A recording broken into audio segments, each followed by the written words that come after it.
A lot of people view bleed in two ways. It's either a nice bonus to buff your own damage, or the only reason you get kills. There's one consistent theme with bleed, and that's that it gets reduced by armor. Same with Venom. I mean, makes sense, right? A creature with more armor that takes less damage would logically take less bleed. That sounds about right. The only issue with this is that none of what I said is actually true. Armor is a fairly simple mechanic. You take the typical damage calculation and then divide by your armor value, and boom, you take less damage. But why the hell does it then not apply to bleed? Venom makes sense, cause anyone watching this video knows that shit ain't doing nothing. And putting it on a Megalania? That shit is a 2-pack of ass! A lot of people point at Anodontosaurus as the example when talking about armor, but there's a misunderstanding when it comes to specifically Hunker Down. I mean, I can't blame you. The game doesn't even tell you that Hunker Down has a bleed resistance. Yep, that's right.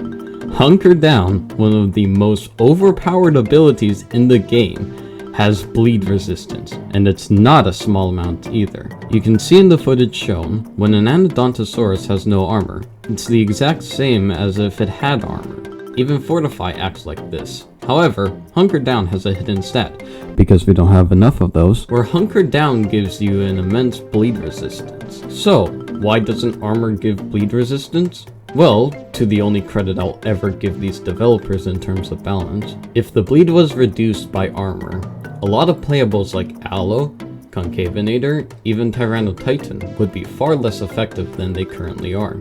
For example, Allosaurus and Concavinator's entire kits are based around bleed. That's exactly why I brought them up at the start. Allo gains a damage boost from bleed, allowing it to brawl with the bigger lads, whereas Concavinator has the highest bleed in the game. If armor, a stat over 50% of the roster can increase reduced bleed, then what would be the point in playing Concavinator, Allosaurus, Kentrosaurus, and to a lesser extent Tyrannotitan? So, the developers, in order to help them out, decided to make armor not reduced bleed, in order to keep the tankier armored creatures in check. Or at least that's my rationale for why bleed isn't reduced by armor. We actually don't know.